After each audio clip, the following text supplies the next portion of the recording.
Hi everyone! In this video you will learn how to counter enemy healing in Overwatch. Coordinate with your team to focus fire on enemy heroes, especially supports, to overwhelm their healing capabilities.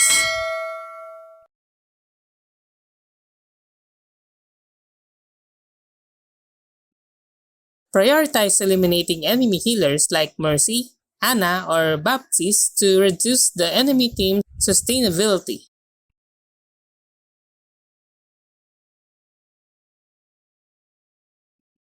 Use heroes with CC abilities like stuns, freezes, or displacements to disrupt healers.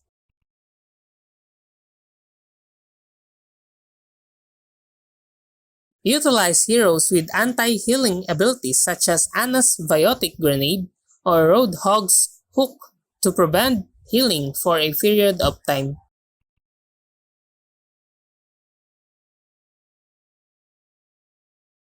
Use map elements to push enemies off ledges or into hazardous areas, bypassing healing altogether.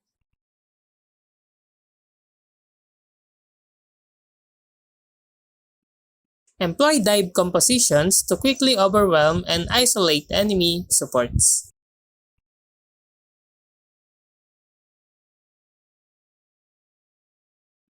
Execute flanking maneuvers to catch enemies' healers off guard and eliminating them before they can react.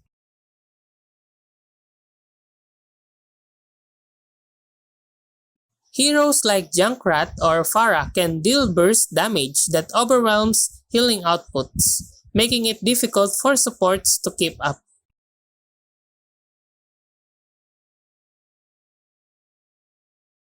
Combine ultimates like Genji's Dragon Blade with Zyra's Graviton Surge to eliminate grouped up enemies, including healers.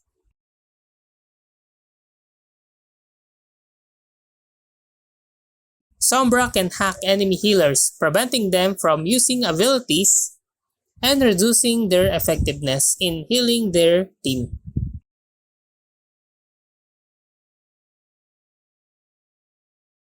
Utilize snipers like Widowmaker or Hanzo to apply constant pressure on enemy supports for long range, forcing them to retreat or be eliminated.